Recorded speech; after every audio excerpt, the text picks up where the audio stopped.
আল্লাহ রাব্বুল আলামিন তিনি তেনার হাবিবকে রাহমাতুল লিল আলামিন করে দুনিয়ায় পাঠিয়েছেন।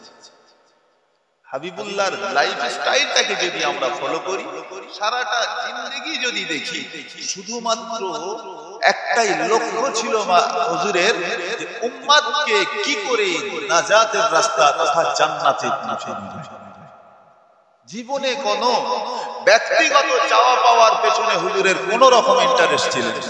দেখেছেন কি কখনো বাড়িতে খাবার নাই, চুলা জ্বলে নাই, তথাপি কি হবে সেই নিয়ে টেনশন হুজুরের যতটা না ছিল, তার থেকে বেশি চিন্তা ছিল আমার উম্মতটা কি করে জান্নাতে যাবে, আমার উম্মতকে আমি রাসূলুল্লাহ কি করে জান্নাতে যাবে। কত ভালোবাসতেন হযরত ইমাম হাসান ও হুসাইন রাদিয়াল্লাহু তাআলা আনহুমা হুজুরদের, কত মোহাব্বত করতেন। তারপরেও দেখবেন আপনি বিপদের সময় কোনদিনের জন্য ইমাম হাসান হুসাইনের কথা স্মরণ করে আল্লাহর কাছে কাঁদেন না। যখনই কেঁদেছেন মালিকের কাছে, আল্লাহ আমার উম্মতের কি হবে, আল্লাহ আমার উম্মতের কি হবে। আফসোস হলো মুসলমান ভাইজানেরা, নবী আমার উম্মতি উম্মতি উম্মতি উম্মতি করে গেল, উম্মত এখনো নবীকে চিনতে পারলাম না। উম্মত আমরা নবীকে বুঝতে পারি না, নবীকে চিনতে পারি না। ও নবীর উম্মত আমি আপনি হয়েছি গো। ও মুসলমান ভাইজানেরা আমার, ও সোনা মানিক বাবাজিরা আমার, বিশ্বাস করুন, কিতাবটা খুলে খুলে দেখতে থাকুন। আম্মা জান হযরতে ফাতেমা রাদিয়াল্লাহু তাআলা আনহা হুজুর আমার ফরমাতে লেগেছেন, তায়েফের ময়দান থেকে যখন আমি আমার আম্মা জানকে ফিরে পেলাম, আমি ফাতেমা আমার আব্বা জানের মুবারক শরীরটাকে বরী করে দিচ্ছি, কেননা তায়েফবাসীরা আমার আব্বা জানের উপরে এত অত্যাচার করেছিল। আমার আব্বা জানের নূরানি শরীর মুবারকটা ফেটে ফেটে ফেটে ফেটে রক্তের তুষা গড়িয়ে গিয়েছে। আমি ফাতেমা, আমি আমার আব্বা জানের মুবারক শরীরটাকে বরী করে দিচ্ছিলাম। বিশ্বাস করো, আমি যখন ওই ক্ষত জায়গাটাই আঘাত করি, আমি যখন ওই ক্ষত জায়গাটাই আমি যখন তুলা পানি দিয়ে মুছতে থাকি, আল্লাহর কসম করে বলি আমি আমার আব্বা জানের মুখ থেকে একবারও উফ শব্দটুকু শুনতে পাই নাই। আমার আব্বা জান একটিবারও বলেন নাই ফাতেমা রে আমার কষ্ট হয় রে, আমার কষ্ট হয় না, একটিবারের জন্য তিনি বলেন নাই। তবে আমি ফাতেমা পক্ষান্তরে লক্ষ্য করে দেখেছি, আমার ওই আব্বা জান যিনি নিজের আঘাতের উপরে যখন গরিব করছিলাম, তার জন্য কোন রকম কষ্ট অনুভব করে নাই, কিন্তু পক্ষান্তরে লক্ষ্য করে দেখলাম আমার আব্বা জানকে কখনো কখনো উম্মতের চিন্তায় নিজেকে একটা হুজরা মুবারকের ভেতরে বন্দী করে নেন। কখনো বা একদিন, কখনো বা 2 দিন, কখনো বা 3 দিন একাধারে আল্লাহ পাকের কাছে রোনাজারি করতে থাকেন। রব্বুল আলামিন আল্লাহ পাক উম্মতের কি হবে, আমার উম্মতের কি হবে, আমার উম্মত উম্মতি করে কাঁদেন।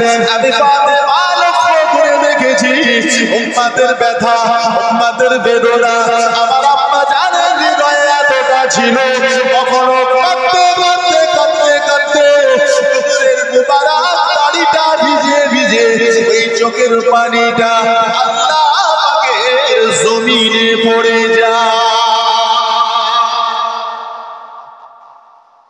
নিজের ব্যথাই নয়, উম্মতের ব্যথা। এত কাঁদতেন যে মুবারক দাড়ি ভিজেও ওই পানির তুষার জমিনে পড়ে যায়।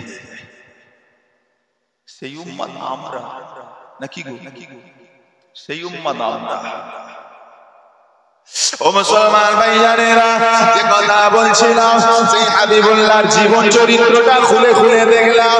নবী আমার দয়া নবী হাবিবুল্লাহ শরীরটা যখন অসুস্থ, আল্লাহ নবী যখন আল্লাহ পাকের কাছে সাড়া দিয়ে দুনিয়া থেকে পর্দা নিয়ে নেবেন, ওই মুহূর্তটা ঘটনা আপনাদের জানা রয়েছে আল্লাহ পাকের ফেরেশতা হযরতে মালাকুল মউত আজরাইল আলাইহিস সালাম এসে হাজির হয়ে গেলেন আল্লাহ নবীকে সালাম দিয়ে বললেন ইয়া রাসূলুল্লাহ ইয়া হাবিবাল্লাহ আল্লাহ পাক আমাকে পাঠিয়ে দিয়েছে আপনি যদি ইজাজত দেন আল্লাহকে সাড়া দিতে পারেন নতুবা আমি আজরাইল চলে যাব আমি এখান থেকে ফিরে চলে যাব আল্লাহ নবী বলেছিলেন ও ভাই মালাকুল মউত একটু অপেক্ষা করে যাও হাত্তা ইয়াতিয়ানি জিবরাইল ততক্ষণ পর্যন্ত অপেক্ষা করো যতক্ষণ না পর্যন্ত আমার ভাই জিবরাইল আমার কাছে এসে উপস্থিত হয় কিছুক্ষণের মধ্যে আল্লাহ পাকের ফেরেশতা হযরতে জিবরাইল আমিন আলাইহিস সালাম রাসূলুল্লাহ দরবারে হাজির হয়ে গিয়েছে আল্লাহ নবী সালাম দেওয়ার পরে বলেছিলেন ও ভাই জিবরাইল শোনো নাকি আজরাইল এসেছে আমাকে নিয়ে যাওয়ার জন্য এসেছে ও ভাই জিবরাইল তোমার কি মতামত রয়েছে বলো হযরতে জিবরাইল আমিন আলাইহিস সালাম বলেছিলেন ইয়া রাসূলুল্লাহ ইয়া হাবিবাল্লাহ আপনি যেটা ভালো বুঝেন আপনি তো বন্ধুর সাথে দেখা করবেন সুতরাং বিবেচনা আপনাদের আমি জিবরাইলের মাঝে প্রবেশ করব না আল্লাহ নবী কথাটা শুনবার পরে চোখের মোবারক চোখের কোণা থেকে পানির তুষা গড়িয়ে যায় হযরতে জিবরাইল আমিন আলাইহিস সালাম আল্লাহ নবীকে জিজ্ঞাসা করতে লেগেছিলেন ইয়া রাসূলুল্লাহ ইয়া হাবিবাল্লাহ নবী গো হঠাৎ আপনার চোখের কোণায় পানি কেন হুজুর কি মনে পড়ে গেল হযরতে ইমাম হাসান হুসাইনের কথায় কি আপনি কাঁদেন হযরতে ফাতিমার কথায় কি কাঁদেন নাকি আপনার পরিবার আত্মীয়-স্বজনের কথায় কাঁদেন আল্লাহ হাবিব জবাব দিয়ে বলেছিল জিবরাইল না আমি আমার ফাতেমার জন্য কাঁদি না আমি হাসান ও হুসাইনের জন্য কাঁদি না ও জিবরাইল শুনে রেখে দাও আমি মুহাম্মাদুর রাসূলুল্লাহ সাল্লাল্লাহু আলাইহি ওয়াসাল্লাম আমার চোখের পানির কারণ অন্য কিছু নয় আমার চোখের পানির কারণ হলো আমি তো চলে যাব বন্ধুর সাথে দেখা করবার জন্য তবে আমার চলে যাবার পরে আমার উম্মতিদের কি হবে আমি তো চলে যাব আমার উম্মতদের কি হবে এরা তো এতিম হয়ে যাবে এদের বুকের ব্যথাটা কাকে শোনাবে এদের কষ্টটা কে বুঝবে আমি নবী এর জন্য চিন্তা উম্মতকে ভালোবাসে কত মহব্বত করে আমাদের দায়িত্বটা কোন জায়গায় আমরা পালন করছি মুসলমান ভাইজানেরা আমার ও আমার সোনা বাড়িকেরা আল্লাহ পাকের হাবিব যখন এই কথাটা বললেন আমার আল্লাহ জাল্লে জালালুহু রহমানুর রহিম দয়াময় মালিক আল্লাহ জিবরাইল আলাইহিস সালামকে বলে দিয়েছিলেন ও হযরতে জিবরাইল যাও আমার হাবিবকে গিয়ে শুনিয়ে দাও হাবিবের উম্মতের চিন্তা করতে হবে না হাবিবের উম্মতের চিন্তা করতে হবে না আরে কাফিলুম ফির উম্মতিকা হাবিবকে বলুন আমি আল্লাহ হাবিবের উম্মতির দেখাশোনা করব আরেকটু জোরে বলে আল্লাহ জবাব দিয়ে বলেছিলেন আমার হাবিবকে আমি তার উম্মতিদের দেখভাল করব আচ্ছা এবারে আসুন আপনাদের কাছে একটু পূর্বে ফিরি আপনি যখন বসিরহাটে গিয়েছিলেন ছেলের দায়িত্ব কাকে দিয়েছিলেন ভাইকে আপনার ভাইয়ের কারণে যদি সন্তানের কোনো দুর্ঘটনা ঘটে দায়টা আপনি ভাইকেই করছেন হ্যাঁ ভাইয়ের দায়িত্ব এখানে একটা প্রশ্ন আমার থেকে যাচ্ছে আপনাদের কাছে আল্লাহ বললেন নবীকে হাবিব আপনি চিন্তা করবেন না উম্মতের দেখাশোনার দায়িত্ব আমি আল্লাহ আমার বুঝবেন ভালো করে আল্লাহ বললেন উম্মতের দেখাশোনার দায়িত্ব আমি আল্লাহ আমার তাহলে এখন যদি উম্মতের কোনো দুর্ঘটনা ঘটে তাহলে কাকে দায়িত্ব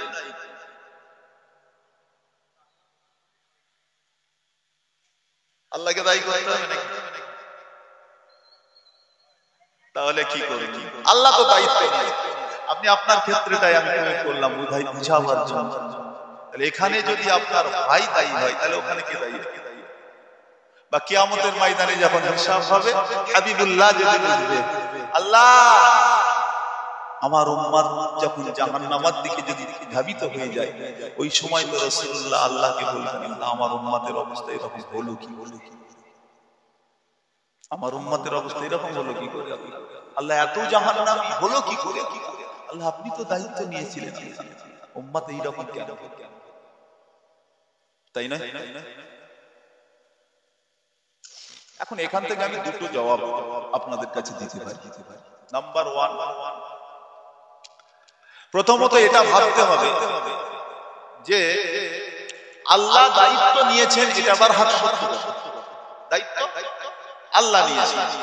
তবে হ্যাঁ, কোরআন পাকের একটা আয়াত দিয়ে আমি উদাহরণ দিই। আল্লাহ পাক কোরআন পাকের ভিতরে এক জায়গায় ঘোষণা করছেন ওয়ালা তাহিনু ওয়ালা তাহজানু ওয়া আনতুমুল আ'লাউনা ইন কুনতুম মুমিনিন। বান্দা ভয় খেও না, ঘাবড়াবার কোনো দরকার নাই, চিন্তা করার কিচ্ছু বিষয় নয়। আমি আল্লাহ বলছি বিপদ আপদ মুসিবত যাই আসুক না কেন আমি আল্লাহ তোমাদেরকে উদ্ধার করব। এই ওয়াদা কার? আল্লাহর ওয়াদা। কোরআন পাকে আল্লাহ ঘোষণা দিয়েছেন। এখন এর পরেও বলেন তো যদি উম্মতের কোনো বিপদ আসে, আল্লাহর বান্দাদের কোনো বিপদ আসে, তাহলে আপনি দায়ী কাকে? আল্লাহ তো নিজে বললো যে বিপদ আমি দেবো না, তোমাদের বিপদ থেকে আমি আল্লাহ উদ্ধার করব। এখন দেখা যাচ্ছে বিপদ আমাদের পিছু ছাড়ে। শর্ত হিসাবে আমি দুটোকে আপনাকে উপস্থাপন করতে পারি। নাম্বার 1, আল্লাহ রাব্বুল আলামিন রাসূলকে বলেছিলেন হাবিব আপনার উম্মতের চিন্তা করবেন না, উম্মতের দায়িত্ব আমি আল্লাহ। সুতরাং হয় এটা হতে পারে যে আল্লাহ দায়িত্ব নেবার পরে দায়িত্ব পালন করছে না, নতুবা এটা হতে পারে যে আল্লাহ রাসূলের উম্মত হিসাবে যাদের কথা বলেছেন তারা আমরা নয়। নাকি ভুল বলছি? তারা আমরা হতে পারি উম্মত হিসাবে আল্লাহ যাদেরকে দেখতে চেয়েছে আমরা সেই জায়গায় চলে যাই। কারণ প্রথমটাকে তো আমরা কোন রকম ভাবে দায়ী করতে পারি না। আল্লাহ যেমন কোরআন পাকে বলছেন ইন কুনতুম মুমিনিন, বিপদ আমি বলছি তোমাদের হবে না, তবে হ্যাঁ যদি তোমরা মুমিন হতে পারো। শর্ত পেছনে দিয়েছে ইন কুনতুম মুমিনিন, যদি তোমরা মুমিন হতে পারো আমি আল্লাহ বলছি তোমাদের বিপদ দেব। বিশ্বাস করুন, গোটা পৃথিবীর ইতিহাস খুলে দেখেন মুমিনরা কোনদিনের জন্য বিপদ আপদে পড়ে না। আল্লাহ ঠিক তাদেরকে যেভাবে হোক না যেভাবে হেফাজত করেছে। ঠিক না ভুল বলছি? আপনি চলে আসুন বদরের যুদ্ধ থেকে উহুদের ময়দানের কথা, হুনাইনের ময়দানের কথা, আপনি গোটা ইসলামের ইতিহাসটা খুলে খুলে দেখেন না দেখেন আল্লাহ ঈমানদারদেরকে কখনো কষ্ট দেয় না। ঠিক আল্লাহ এদেরকে গাইড দিয়ে দিয়ে গিয়েছে। শুধু তাই না, আউলিয়া ইকরামদের জীবনীগুলো খুলে খুলে দেখেন, হাক্কানি ওলি আল্লাহদের জীবনীগুলো খুলে দেখেন। বিপদ আপদ মুসিবত যখনই করেছে তারা কোন রকম দোয়ার খুঁজে পায় নাই, দরওয়াজা পায় নাই, একটাই দরওয়াজা মালিকের দরওয়াজা, হাত তুলে দিয়েছে আল্লাহ কি করব। আল্লাহ ঠিক রাস্তা বার করে দিয়েছে। কথা ঠিক না ভুল? ঠিক আল্লাহ রাস্তা বার করে দিয়েছে। আমরাই কেন পাই না? তাহলে নিঃসন্দেহে এখান থেকে একটা জিনিস ভাবতে হবে যে আমরা তাহলে এখনো আল্লাহর কাছে মুমিনের ক্যাটাগরিতে আসতে পারি না। কিছু দুর্বলতা আমাদের ভেতরে রয়েছে যে কারণে এখনো পর্যন্ত কমপ্লিট মুমিনের ক্যাটাগরিতে আসতে পারি না। যদি হতাম নিশ্চয়ই আল্লাহর রহমত আমাদের প্রতি হতো প্রতিনিয়ত। ঠিক পক্ষান্তরে আপনি এখানে দেখেন আল্লাহ যাদেরকে হাবিবুল্লাহর উম্মত হিসাবে চিহ্নিত করতে চেয়েছেন হয়তো দেখা যাচ্ছে আমরা সেই ক্যাটাগরিতে করতে পারি নাই, যে কারণে যারা যারা যাদের কথা হচ্ছে, যারা ভটকে গিয়েছে বা যারা ভটকে যাবে, যারা জাহান্নামী হয়ে যাবে, তাদের দায়িত্ব আমার আল্লাহ এজন্যই নেই নাই। হয়তো দেখা যাবে তারা রাসূলুল্লাহর উম্মতের ক্যাটাগরিতে পড়ে নাই। এখন নবীর উম্মত হতে গেলে আমাদের কি কি করণীয় আছে ভাই, তাহলে একটু জানা তো দরকার আছে। আমরা তো সবাই নবীর উম্মত বলে দাবি করলাম, একটু আগেই বললাম রাসূলুল্লাহর সঙ্গে আমাদের পরিচয় কি, সবাই হাত তুলে বললাম আমাদের নবী, আমাদের নবী, আমাদের নবী। ও মিয়া, আমাদের নবী হিসাবে তো আমরা দায়িত্ব পালন করছি, আমরা তো মুখে বলে বেড়াচ্ছি। একবার কি ভেবেছি যে কি আমাদেরকে উম্মত হিসেবে মেনে নিয়েছে? একবার কি ভেবেছিলাম যে নবীর উম্মতের দাবিদার আমরা তো রাসূলকে নবী বলে মানলাম, রাসূল বলে মানলাম, তিনি কি আমাদেরকে উম্মত বলে মানবে? কেন মানবে না? তাহলে আমাদের কমতিটা কোথায় রয়েছে? তিনি কেন আমাদেরকে উম্মত বলেও মেনে নিতে পারবেন? সেই উম্মতের কোয়ালিটিটা কেন আমরা হারাবো? বিশ্বাস করুন, এই আগে বলেছি দুটো সম্মানিত আল্লাহ উম্মতকে করেছেন। দ্বিতীয় নম্বর কারণটাই হলো আমার আল্লাহ পাক উম্মতকে এই উম্মত হিসাবে, আল্লাহ রাসূলের পাকের উম্মত হিসাবে আল্লাহ এদেরকে সম্মানের প্রাপ্ত করে দিয়েছেন। ময়দানে মাহশারে, কিয়ামতের ময়দানে কিতাবের মধ্যে এসেছে 120টা কাতার হবে, 120টা কাতার হবে জান্নাতীদের, তার ভেতর থেকে 80টা কাতার হবে শুধুমাত্র উম্মতে মুহাম্মাদী। চলে বলুন 80টা কাতারে দাঁড়াবে উম্মতে মুহাম্মাদী। এখন আমরা কি সেই 80 কাতারের কেউ হব? যা অবস্থা আমাদের, মাহফিলের দিকে তাকালেই ভাবি মাঝে মাঝে আল্লাহ আমরা কি সত্যি? আমার ভাই জানে, আসুন আমাদের করণীয়টা কি আছে, আমাদের কি কি করার দরকার আছে। উম্মত হিসাবে আমরা নবীর দাবিদার যদি হতে চাই, তাহলে আমাদের পৃথিবীতে কি করতে পারি? কিছুই তো নাই রে, কিছুই নাই। সারাটা দিন দুনিয়াদারি করি, ওই করে গাধার মতো মাথা আল্লাহ হুকুমের তোয়াক্কাই করি না, যেটা হচ্ছে সেটাই চালিয়ে যাচ্ছে, যেটা হচ্ছে তাই করে যাচ্ছে। একবার নয়, দুইবার নয়, 5-5 বার মুয়াজ্জিন সাহেব মসজিদে হাইয়া আলাস সালাহ বলে আযান দিচ্ছে, ঠিক না বলুন? একবার দুবার নয়, 5-5 বার। অক্ষান্তরে তাকিয়ে মুয়াজ্জিন বা মসজিদে জামাতের কাতারের দিকে লক্ষ্য করলেই মনে হয় যে আল্লাহ কোন জায়গায় দাঁড়িয়ে আছি,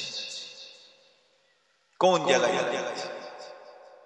আমরা কামিয়াবির জন্য এখান থেকে কলকাতা বলেন না, আমাদের কামিয়াব হতে হবে, পয়সা অর্জন করতে হবে, বড় হতে হবে, অনেক স্বপ্ন রয়েছে।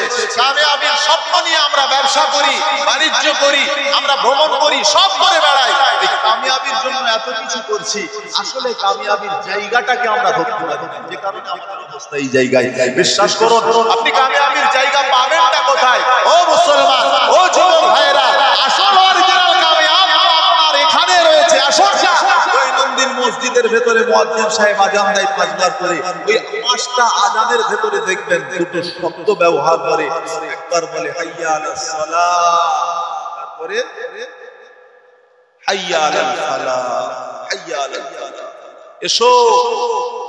হাইয়া আলাল সালাহ মানে নামাজের দিকে এসো, তারপরে হাইয়া আলাল ফালাহ কথার অর্থ এসো কামিয়াবির দিকে। কিসের দিকে? কামিয়াবির দিকে এসো। আল্লাহ বলছেন এসো কামিয়াবির দিকে এসো, কামিয়াবির দিকে এসো। কিন্তু আমরা অরিজিনাল কামিয়াবির জায়গা ছেড়ে দিয়ে আমরা অন্যদিকে মাতামাতি করছি। পাবি কোথায়? ঘোড়ার ডিপ কিচ্ছু পাবি না। মুসলমান ভাই জানেরা আমার সোনা মানিকেরা, ও নওজওয়ান তরুণ আল্লাহ ওয়ালা বাবাজিরা, ও সোনা মানিকেরা, আল্লাহ পাকের হাবিব নবী রাহমাতুল লিল আলামিন হাদিস পাকের ভিতরে ঘোষণা করে জানিয়ে দিলেন, আমার উম্মতিরা শুনে রেখে দাও, এমন একটা সময় এসে যাবে, এমন একটা সময় এসে যাবে, এই সময়তে আমার উম্মতিদের আল্লাহ রাব্বুল আলামিন এমন একটা মাকাম দেবে, কোন একটা সাপ ওই সাপ ধরে পার হবার সময়তে যদি এক প্রান্তের সাপটা ভেঙে যায়, আর সেই বান্দাটা ওই সাপটাকে জড়িয়ে ধরে ঝুলতে থাকে, সাপটাকে জড়িয়ে ধরে ঝুলতে থাকে। নিজেকে বাঁচবার জন্য, নিজেকে বাঁচতে হবে, বাঁচবার জন্য ওই সাপটাকে জড়িয়ে ধরতে পারে। বিশ্বাস করো, আমি রাসূলুল্লাহ সাল্লাল্লাহু আলাইহি ওয়াসাল্লাম, আমি নবী তোমাদিগকে জানিয়ে দিলাম বাবা, ওই সময়তে আমার উম্মতিরা যদি একটা আমি রাসূলুল্লাহ আমার সুন্নাতকে যদি ওইভাবে আঁকড়ে ধরতে পারে, একটা আমার সুন্নাতকে যদি আঁকড়ে ধরতে পারে, আমি নবী বলছি আল্লাহ রাব্বুল আলামিন একটা নয়, দুটো নয়, তিনটে নয় গো, মিআত শহীদি আল্লাহ ওর নামাতে 100 শহীদের সওয়াব দান করে দেবে। একটা সুন্নাতের বিনিময়ে 100 সোহাগ। বলেন তো দেখি কটা সুন্নাত আমরা ভালোভাবে পালন করি? কটা সুন্নাত আছে বাস্তব জীবনে? তাকান সারাদিন সকাল থেকে সন্ধ্যা আমি রাসূলের পাকের কটা সুন্নাত আদায় করতে? কিচ্ছু।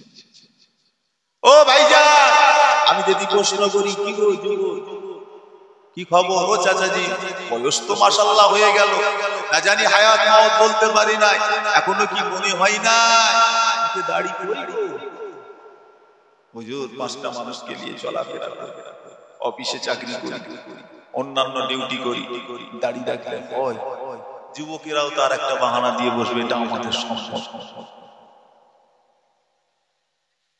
নবীকে তো নবী হিসাবে আপনিও তো মানেন, আপনিও তো সেই রাসূলের উম্মতের দাবি করেন, তাহলে এই দায়িত্বগুলো কেন আপনার মধ্যে আসবে না? ও এগুলোর বেলায় আলেম ওলামা খুঁজবেন, তারা পালন করবে।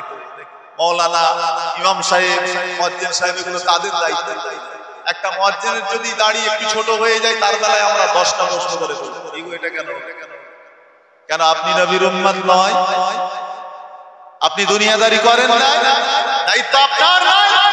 আপনিও তো যাবেন কবরে, আপনার কবরেও শোয়ানোর পরে আপনার কবরে রাসূলের পাককে দেখিয়ে প্রশ্ন করা হবে। বলো তাকুলু ফি হাক্কি হাদার রাসূল, ওই দিনেতে আপনিই বা কি জবাব দেবেন? তার জবাবটা আপনাকে তৈরি হতে হবে না?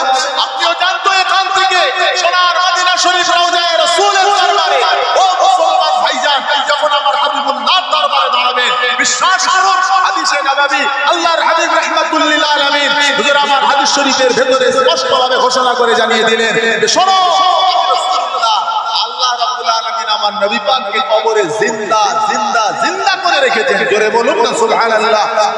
যখনই যায় কে সালাম দেয়, আমার রাসূলুল্লাহ তার সালামের জবাবও দেয়, উম্মতকে চিনতে পারে। জোরে বলুন, আরেকটু জোরে বলবেন না? উম্মতকে নবী চিনতে পারলো। আজ আমার উম্মত এসেছে বসিরহাটের জমিন থেকে, আমি রাসূলের পাককে সালাম দিয়ে গেল, আপনি সালাম রাসূলের সামনে দাঁড়ালেন, আপনার মুখের দিকেই তাকিয়ে দেখবেন এটা আমার উম্মত গো, পুরো ক্লিন সেভ হয়ে আছে, এটা আমার উম্মত। কি জবাব দেবেন? লজ্জা লাগে না? ও ভাই, বুকে হাত রেখে একবার নিজেকে নিয়ে 5টা মিনিট ভাববেন যে নবীর উম্মতের দাবি করলাম, সেই নবীকে কি একবার দেখার সৌভাগ্য হয়েছে? কাউকে নয়, নিজেকে দিয়ে প্রশ্ন করুন। বিতর্কিত জায়গায় আসার সময় তো আমরা অনেক কিছু বলে ফেলি, আমরা অনেক কিছু বলে ফেলবো, বলতে বলতে আমরা অনেক দূর পৌঁছে যাই। রাসূলের শানের খেলাফ কত কি করে বেড়াচ্ছে। আমি অত দূর যেতে চাইছি না, ন্যূনতম সুন্নাহগুলো যদি আপনি আদায় করেন, আপনি চিন্তা করেন যে আপনি কতটুকু আদায় করতে পারছেন। কারণ আপনার কাছে লজ্জা লাগে, এই লজ্জা লাগে। আপনি জানেন আমাদের ঘরের ছেলেরা, আমি অন্যান্য কমিউনিটিকে বলছি, আমি আমার ঘরের ছেলেদের বলছি, শোনেন, আমাদের ঘরের ছেলেরা আপনি লক্ষ্য করে দেখতে পাবেন, আমাদের ঘরের ছেলেরা, মুসলমানের ঘরের ছেলেরা কান পুরাই দেখেছেন? হ্যাঁ, কানে দুল পরে দেখেছেন? এরা হাতে বালা পরে দেখেছেন? বালা, আচ্ছা বলেন, এই হাতে বালা বলেন, কানে দুল বলেন, এইগুলো কারা পরে, ছেলেরা না মেয়েরা? এরা কেন পড়ছে? এরা কেন পড়ছে? শুধু পড়ছে না, এটাকে পড়ে রাস্তায় ঘোরাঘুরি করে, বাজারে হাটে সব জায়গায় ঘোরে। আচ্ছা ওকে জিজ্ঞাসা করবেন কোনদিন কি ব্যাপার, এইরকম বলবে এটাই তার স্টাইল, এটাই তার ফ্যাশন।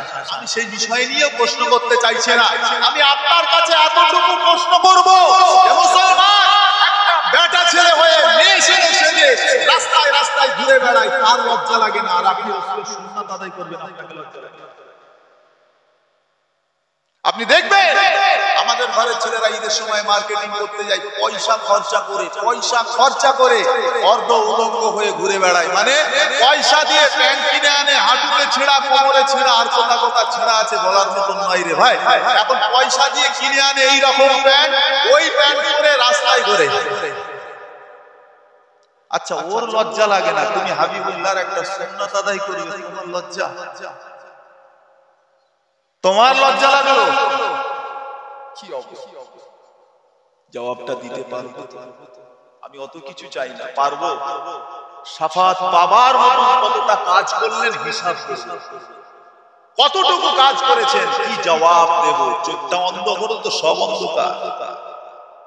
কবরের জগৎ কিভাবে কাটবে আল্লাহই জানে। কমসে কম হাসরের ময়দানে রাসূলের সামনে যেদিন দাঁড়াবো শাফাতের জন্য, সেই দিনটাই কি জবাব দেব? সেই দিনে কি করে বলবো? তথাপি নবী আমাদের ভালোবাসেন। আমার ভাই জানেন রাসূল পাকের একটা একটা সুন্নাতের মূল্যায়ন করতে হবে আমাদের। কথা ঠিক না ভুল বলছি? জলসা ইশালে সব আমাদের এলাকায় কম হয় না।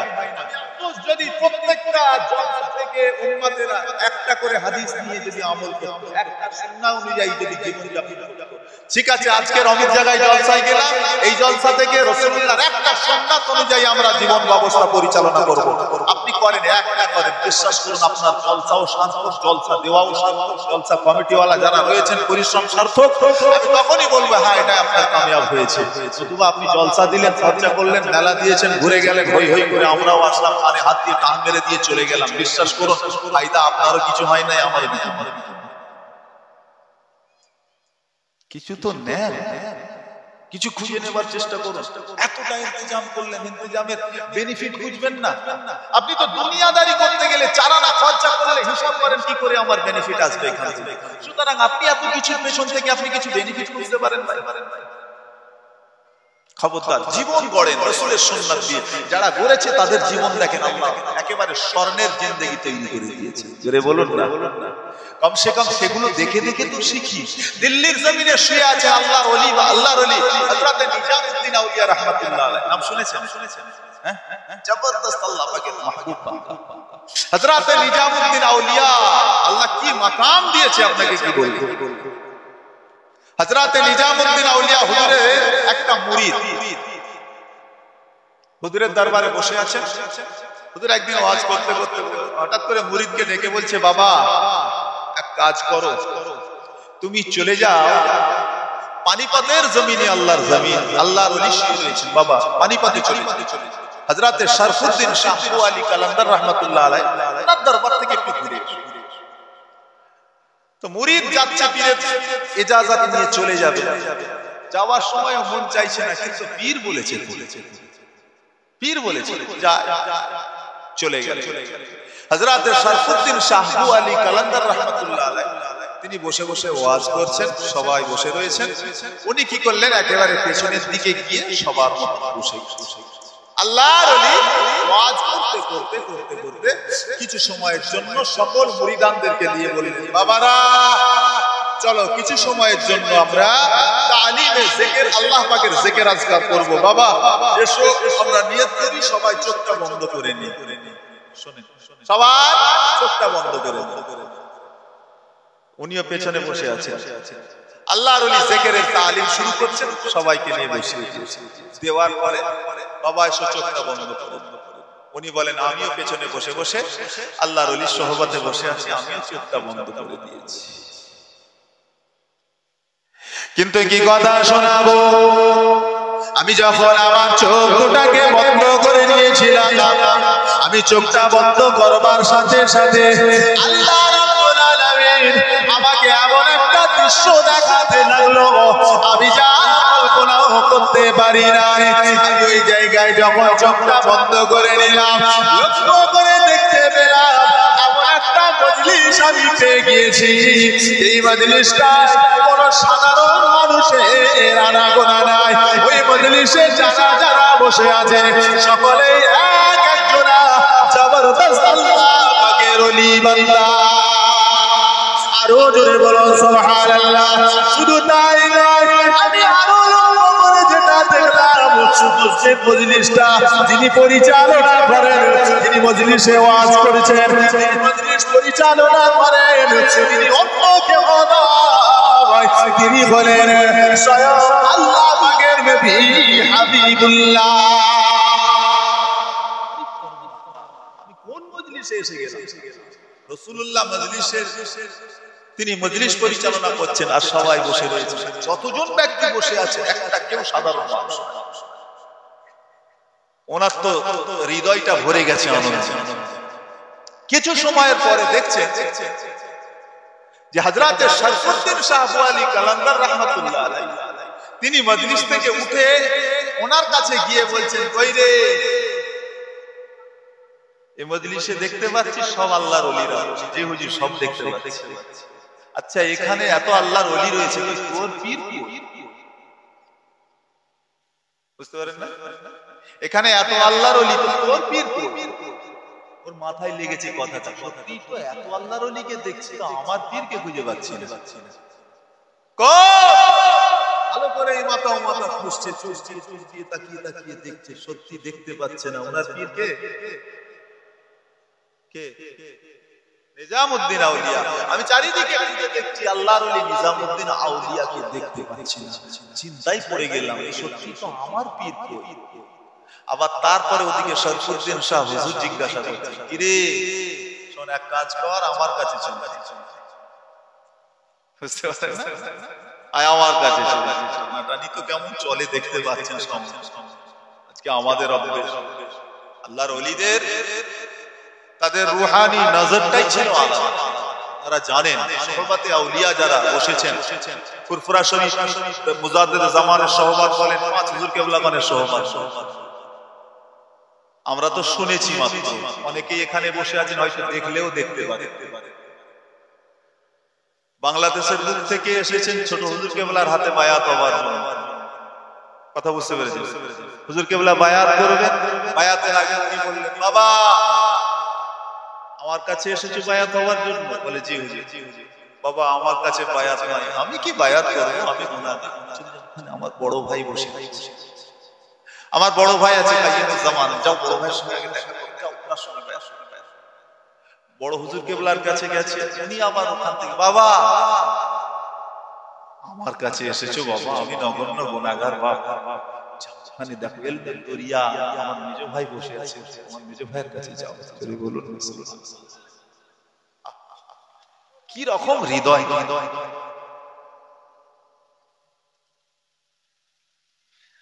আমার ভাই জানে চিন্তা ভাবনা চিন্তা করে, আর আমাদের চিন্তা ভাবনা আমারটা যেন আমারই থাকে, আমারটা যেন আমার কাছ থেকে আর অন্যের কাছে না। বুঝতে পারেন? আমার আমারই থাকে, আমার কাছ থেকে যেন সাইডে না যায়। আর আল্লাহর ওলিদের জীবনী তারা পাঠিয়ে, বাবা যাও যাও গিয়ে বসো, এখান থেকে পারো কিছু নিয়ে নাও, কারণ এগুলোই হচ্ছে নেবার জায়গা। সুবহানাল্লাহ বলেন। জি হ্যাঁ, হাক্কানি আউলিয়া, যে কারণে একটা কিতাবে পেয়েছিলাম যে নিগাহে মর্দ মুমিন সে বদল জাতি হ্যায় তাকদীরে। হাক্কানি আল্লাহর ওলিদের জীবন আদর্শ, তাদের নেক নজরে আল্লাহ কিসমত পাল্টায়। আসলে আমরা পাই না। বর্তমান সিচুয়েশন এমন এসে গেছে, এমন একটা সময়, বিশ্বাস করুন এখন যদি হাক্কানি ওলি খুঁজতে হয় তো দূরবীন নিয়ে আমাদের ঘুরতে হবে, দেখি একটা হাক্কানি ওলি খুঁজে পাই। দূরবীন নিয়ে খুঁজে খুঁজে বেড়াতে। আমার ভাই জানেরা, সোনার মালিকেরা, নেককার আল্লাহওয়ালা বোনেরা, বিশ্বাস করুন আপনারা আবার অপব্যাখ্যা বা ভুল কিছু নেবেন, কথাটাকে একদম প্লেন সাদামাটা ভাবে না।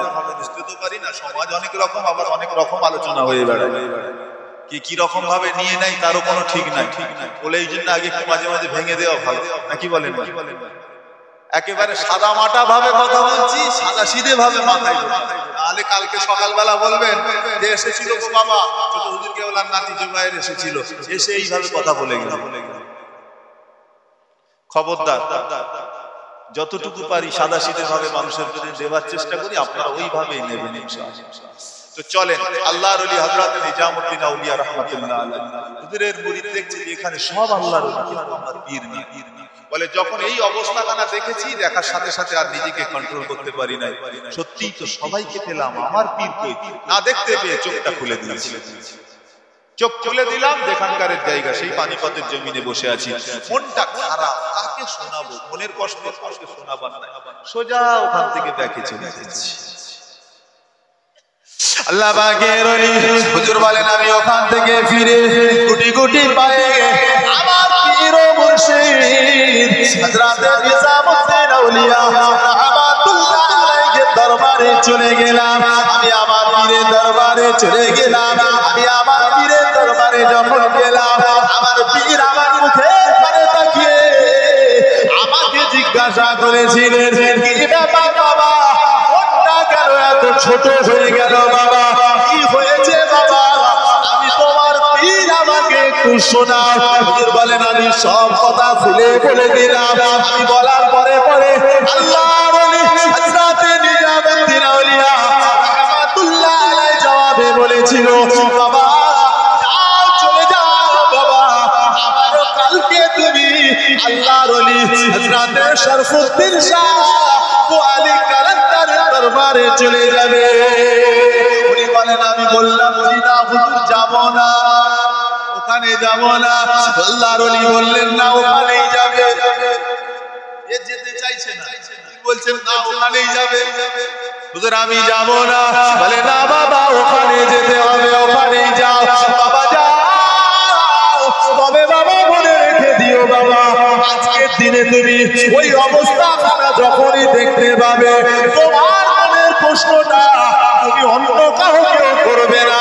তোমার মনের প্রশ্নটা নিয়ে তুমি সোজা মজলিসের পরিচালক স্বয়ং রাসূলুল্লাহকে গিয়ে জিজ্ঞাসা করে নেবে। উনি ওই কথাটা শুনে ওখান থেকে সোজা চলে গেলেন, আবার পানিপথের জমিনে আবারও গিয়ে বসে গেলেন আল্লাহ পাকের ওলি হযরত শরফুদ্দীন শাহ আবু আলী কালান্দার রাহমাতুল্লাহ আলাইহি সহবাতে গিয়ে বসে গেলেন। আগের দিনের মতন হুজুর ওয়াজ করবার পরে মুরিদদেরকে নিয়ে বলেছিলেন, বাবারা কিছু সময়ের জন্য তালিমে জিকিরে বসতে হবে বাবা, লোকটাকে বন্ধ করে না। বলেন আমি লক্ষ্য করে দেখলাম আগের দিনের মতন একই অবস্থা। আবার সেই মজলিসে পৌঁছে গেলাম, এখানে আল্লাহর ওলিরা বসে রয়েছেন, আর পরিচালনা যিনি করেন তিনি হলেন স্বয়ং রাসূলুল্লাহ। কাউকে না দেখতে পেয়ে আমি ওই জায়গায় খোঁজাখুঁজি করলাম, আমার পীরকে দেখতে পেলাম না। ওই সময়তে আমার পীরের কথাটা মনে পড়ে গেল। আমি কাউকে জিজ্ঞাসা না করে সোজা আল্লাহ নবীর কাছে চলে গেলাম। ইয়া রাসূলুল্লাহ, ইয়া হাবিবাল্লাহ, আল্লাহ পাকের নবী রাহমাতুল লিল আলামিন, এত আল্লাহর ওলিদেরকে দেখতে পাই, নবী গো আমার পীরকে দেখতে পাচ্ছি না। আল্লাহ নবী বললেন, বাবা আমার পীর এখানে নাই, জিনা এখানে নাই।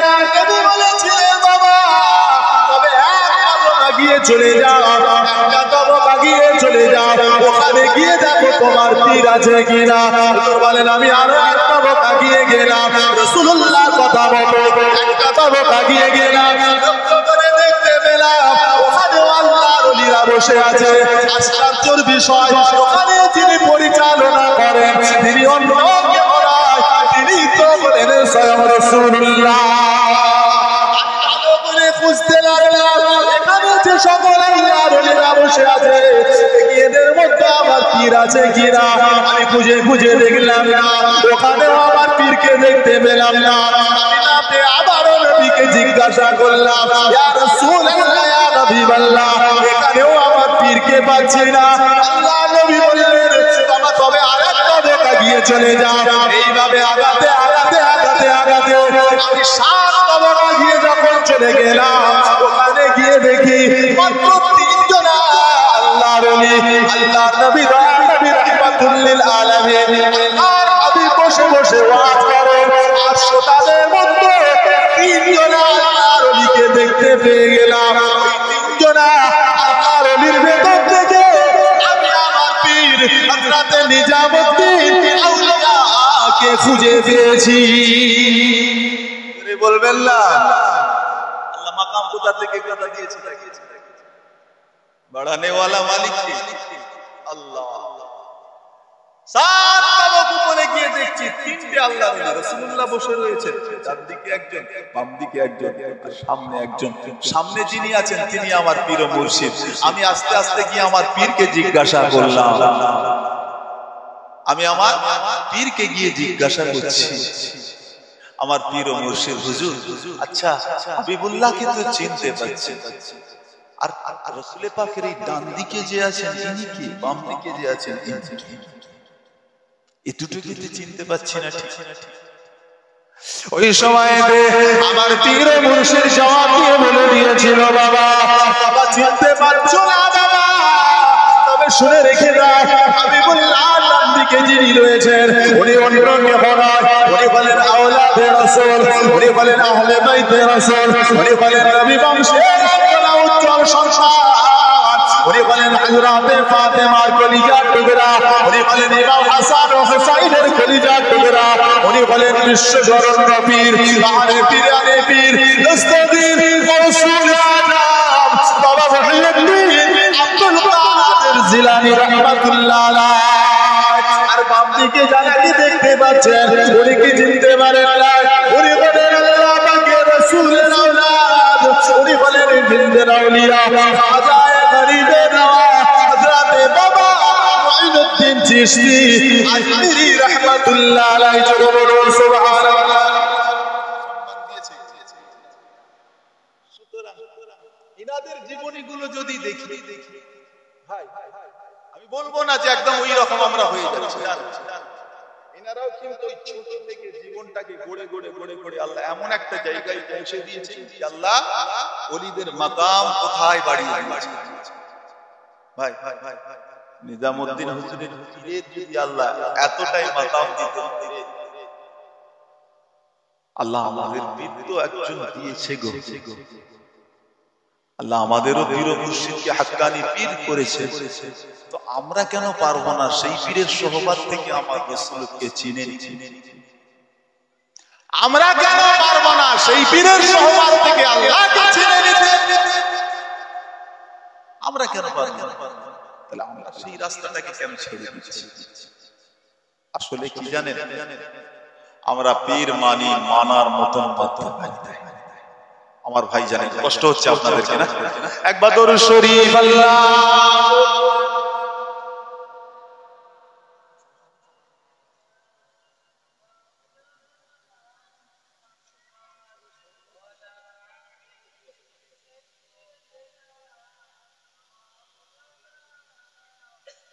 পাইলে নিরালাই গো নবী, পাইলে নিরালাই, পাইলে নিরালাই গো নবী, পাইলে নিরালাই। দুই কদমে গাইব চুমুক চরণ তুলি মাগব গাই, দুই কদমে গাইব চুমুক চরণ তুলি মাগব গাই। পাইলে নিরালাই গো নবী, পাইলে নিরালাই। ওগো দয়ার নবী কত দূরে লগিত সাগরের তীরে, দয়ার নবী কত দূরে লগিত সাগরের তীরে। মদিনার সোনার ঘরে, মদিনার সোনার ঘরে আছেন তিনি সর্বদাই। পাইলে নিরালাই গো নবী, পাইলে নিরালাই, পাইলে নিরালাই গো নবী, পাইলে নিরালাই। দুই কদমে গাইব চুমুক চরণ তুলি মাগব গাই, দুই কদমে গাইব চুমুক চরণ তুলি মাগব গাই। পাইলে নিরালাই গো নবী, পাইলে নিরালাই। আল্লাহুম্মা সাল্লি আলা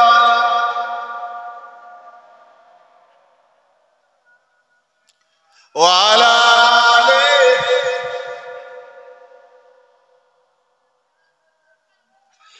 আমার দিনদার ইমানদার ভাইরা, নেককার আল্লাহ ওয়ালা মানেরা, সোনার চাঁদ সোনার মানিক ভাই ও বাবাজিরা, আমাদের খুব কষ্ট দিলাম, কষ্ট পেয়েছেন? কষ্ট পাননি? মুখে মুখে তো বলছেন, বুঝতে পারি নাই। আমি তো আলোচনা করলাম, আপনাদের পরিবেশ চিনি নাই, আপনাদের এখানে প্রথম, জানি না কতটা ভেতরে ঢুকছে কতটা বাইরে যাচ্ছে। তারপরেও চেষ্টা করছি যাতে করে আল্লাহ জানো কিছু আমাদের ভেতরে কমসে কম প্রবেশ করার। আজকের মাহফিল থেকে কিছু না পারি, কিছু তো কমসে কম নিয়ে বাড়িতে যেন যেতে পারি। আমরা ইনশাআল্লাহ আজকের মাহফিলে বসে এতটা ওয়াদাবদ্ধ কমসে কম হতে পারি, আজ থেকে বাকি জিন্দেগিটা চেষ্টা করব রাসূল পাকের সুন্নাত দিয়ে জীবন গড়ে নিতে। পারবো না ইনশাআল্লাহ? পারবো তো কমসে কম একটা সুন্নাত হলেও আজকের মাহফিল থেকে যেন বাড়ি নিয়ে যাই, যে কাল থেকে কমসে কম একটা সুন্নাত অনুযায়ী জীবন গড়তে পারবো। পারবো তো ইনশাআল্লাহ। আল্লাহ তৌফিক দেন, বলুন আল্লাহুম্মা আমিন। আমার ভাই ও বাবাজিরা, সোনার মালিকেরা, আলোচনা তো অনেক রয়েছে, কিন্তু সময়ের দিকে তাকিয়ে আমি একেবারে শেষের দিকে নিয়ে যাব। তাই তার পূর্বে একটা কথা আমি আপনাদের কাছে প্রথমে বলে এসেছিলাম, ওই কথাটাকে যদি আল্লাহ সময় দেয় ইনশাআল্লাহ তার মধ্যে কমপ্লিট করার চেষ্টা করব। কি বলেন তো? উম্মত হিসাবে দায়ী আমরা আল্লাহকে, তাই না? দায়িত্ব আল্লাহ নিয়েছেন, সুতরাং আমরা দায়ী কাকে করব? আল্লাহকে করব না অন্য কাউকে করব?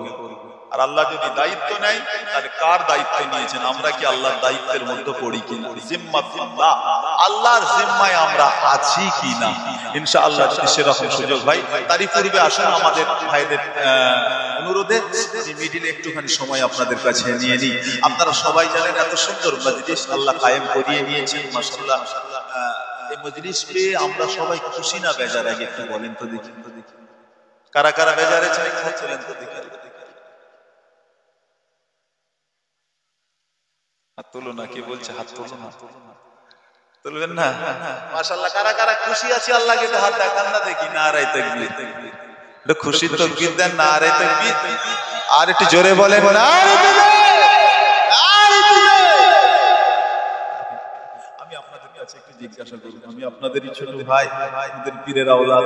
আমি জানি না লিফলেটের মধ্যে হয়তো কিছু একটা জায়গায় সমস্যা হয়েছে, হলেও হতে পারে। অনেকে আমাকে যে প্রশ্নটা করলেন বা আমার মুখের দিকে তাকিয়ে যেন আমার মনে হলো অনেকে ভেবেছে হয়তো আমি জুবায়ের সিদ্দিকী বা ইউসুফ হুজুরের ছেলে, অনেকে এটা ভেবেছে।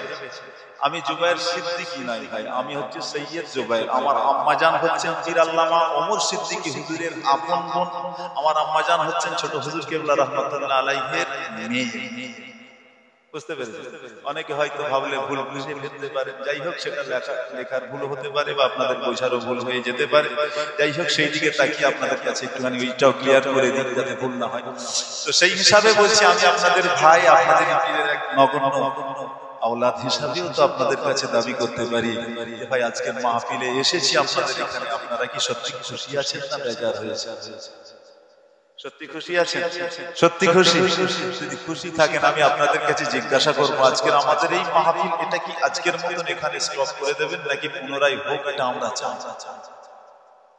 সত্যি করে বলি, পুনরায় এই মাহফিল চলতে থাকতে কিয়ামত পর্যন্ত যেন আল্লাহ এই মাহফিলকে কবুল করেন এবং এর বিনিময়ে যেন আল্লাহ গ্রামবাসী, এলাকাবাসী, কবরবাসী সবার জন্য যেন আল্লাহ নাজাতের একটা উসিলা বানিয়ে দেন। বলুন আল্লাহুম্মা আমিন। বিশেষত আপনাদের এই মসজিদ, এটা নিয়েও একটা বিরাট ইতিহাস শুনলাম, আলহামদুলিল্লাহ। আল্লাহর ওলিদের সঙ্গেই তো আপনারা জড়িয়ে রয়েছেন। বসিরহাট হুজুর বলেন আর তেনারি ভাই তো আপনাদের এখানে। বাহ, মাশাআল্লাহ, আপনাদের কিসমতটা অনেক বড়, খুশনসিব আপনারা যে আল্লাহর ওলিদের সঙ্গেই সম্পর্ক মাশাআল্লাহ আপনাদের টাচে আছে। তো যাই হোক, আমিও আপনাদের কাছে তাই আজকে এসেছি মাহফিলে একটু আলোচনা, একটু দোয়া নেবার জন্য। আমার জন্য আপনারা দোয়া করবেন, পরে পরে ভাইজান আসবেন, তিনিও কথা বলে দোয়া করে দেবেন। তারই পূর্বে ভাইদের অনুরোধে আমি আপনাদের কাছে একটু, যারা মাহফিলে চাই, যারা মাহফিল এরকম হোক এটা চাই, আমি তাদের জন্য আপনাদেরকে বলবো, পরের বছর এই মাহফিলের জন্য কিছু তো খরচা ব্যয়ভার লাগে। ভাইদের অনুরোধে আমি আপনাদের কাছে বলবো 500, 200, 100, 1000, 2000, 5000 আল্লাহ যাকে যা সামর্থ্য দিয়েছেন, পরের বছর এই মাহফিলের জন্য কেউ যদি একটু হাতটা তোলেন, মালিকের দরবারে দোয়া করবো ইনশাআল্লাহ। কোন আল্লাহ পাকের বান্দা যদি থাকেন, একটু আল্লাহর কাছে হাত দুটো দেখাবেন পরের বছর মাহফিলের জন্য। আমি জানি না আপনার হৃদয়ের খবর, আপনি জানেন, আপনার আল্লাহ জানেন। আমি বলতে পারবো না আপনার কতটা সামর্থ্য আছে, কি আছে, তবে হ্যাঁ আল্লাহ সবই জানেন। বিশ্বাস করুন, হুজুর কেবলা বলতেন, বাবা দেয় ধন দেখে মন, কেড়ে নিতে কত। আল্লাহ আপনাকে ধন দিয়ে আপনার মন পরীক্ষা করে নেয়। আমার মালিকের কেড়ে নিতে বেশি সময় যায় না। কোটি টাকার মহলে থাকনেওয়ালা যারা থাকে, আল্লাহ নিমেষেই তাকে রাস্তার মুচি বানিয়ে দিতে পারে। আবার পড়ে থাকা ব্যক্তিকে আমার মালিক চাইলে তাকে তাৎক্ষণিক তুলে নিয়ে গিয়ে সোনার কুরসিতেও বসিয়ে দিতে পারেন। আমার আল্লাহ পারে তো নাকি গো? বিশ্বাস করে। তো আসুন সেই আল্লাহর কাছে দোয়া করব প্রত্যেকের মাই মুরব্বি, আত্মীয় স্বজনের জন্য এই জান্নাতের বাগান তৈরি হোক। আপনারা যারা রাজি আছেন পরের বছর মাহফিলের জন্য 500, 200, 100, 1000, 2000 যে যতটুকু পারবেন, আল্লাহ যাকে যতটা সামর্থ্য দিয়েছেন, আমি কোনো নির্ধারণ করছি না, একটু আল্লাহকে হাতটা তুলবেন, যতটুকু পারবেন। কে আছে একটু হাত তোলেন। এতগুলো ভাইজান মাশাআল্লাহ বসে আছে।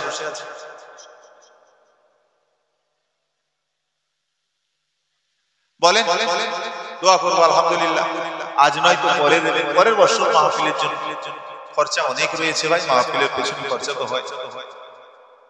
মাশাআল্লাহ, আমার এক ভাইজান নগদে কিছু টাকা দিলেন, আল্লাহ আমার ভাইয়ের দানকে কবুল করে নিন, বলুন আল্লাহুম্মা আমিন। একটু জোরে বলবেন না আল্লাহুম্মা আমিন, একটু জোরে বলবেন না আল্লাহুম্মা আমিন। নারে তাকবীর, জোরে বলেন না নারে তাকবীর, নারে তাকবীর। আল্লাহ আমার ভাইয়ের দানকে কবুল করে নিন, বলুন আল্লাহুম্মা আমিন। আর কি আছেন একটু আগিয়ে আরো এক ভাইজান নগদে আরো কিছু টাকা দিলেন, আল্লাহ আমার ভাইজানের দানকে কবুল করে নিন, বলুন আল্লাহুম্মা আমিন।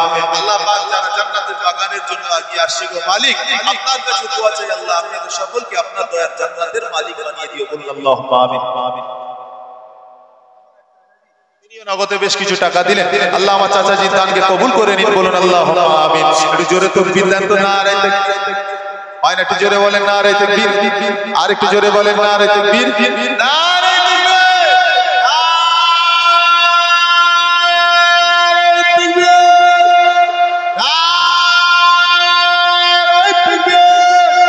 আল্লাহ কবুল করেন, কবুল করেন এদের মনের কামনা, আল্লাহ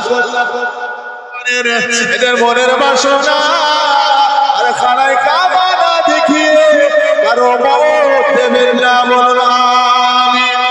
ভাইজান নগদে 100 টাকা জোরে বলেন মারহাবা, আর একটু জোরে তাকবীর দেন, নারে তাকবীর, আর একটু জোরে বলেন নারে তাকবীর, নারে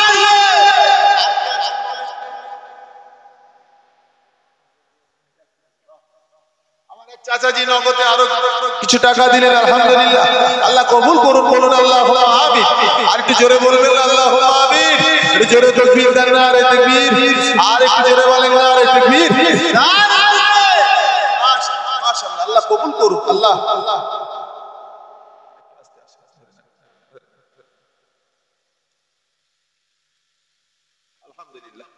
আলহামদুলিল্লাহ। আমার এক মুরব্বী চাচাজি মাযুর হয়ে গিয়েছেন, তারপরেও নবীর মজলিসের জন্য চাচাজি আমার নিজে আগিয়ে এসে এই মাহফিলের জন্য কিছু টাকা নগদে দিয়ে গেলেন।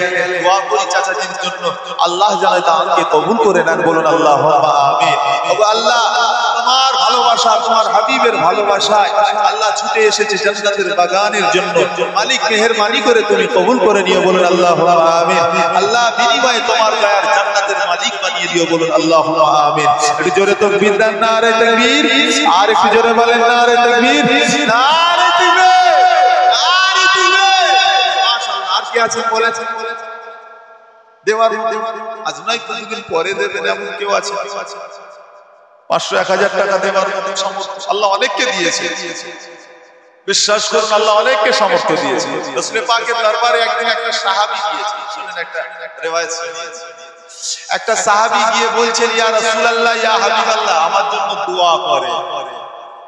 আল্লাহ নবী বলছেন, কিসের দোয়া করব? সাহাবী হুজুর বলছেন, ইয়া রাসূলুল্লাহ, আল্লাহ যেন আমাকে অনেক সম্পদ দেয়। কি দেয়? অনেক সম্পদ দেয়, একটু দোয়া করে। রাসূল হাত তুললেন, আল্লাহ আমার সাহাবীর অনেক সম্পদের প্রয়োজন আছে। এখন নবী যখন হাত তুলেছেন, ও হাত কি হবে বুঝতেই পারছেন। আল্লাহ এত ধন সম্পদের মালিক বানিয়ে দিয়েছে যে পরক্ষণে আবার তার কিছুদিন পরে রাসূলের দরবারে ফিরে এসে বলছেন, ইয়া রাসূলুল্লাহ, ইয়া হাবিবাল্লাহ, আমার জন্য দোয়া করুন। নবী বললেন, কেন বাবা, আল্লাহ দেয় না? বলে, জি হুজুর, দিয়েছে।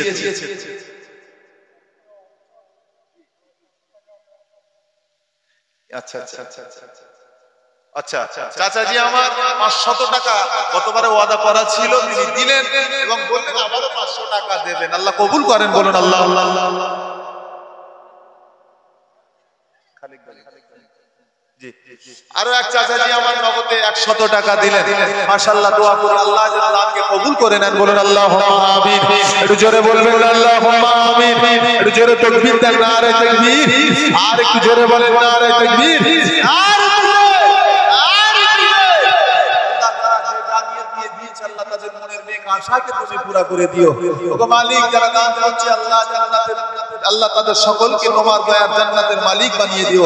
ওদের চলে যাওয়া মাই মুরব্বি আত্মীয় স্বজনের কবরটাকে জান্নাতের টুকরা বানিয়ে দিও। ওগো রব্বুল আলামিন, আল্লাহ দুনিয়ায় রিজিকের পেরেশানি থেকে তুমি এদেরকে মুক্ত করে দিও, বলুন আল্লাহুম্মা আমিন।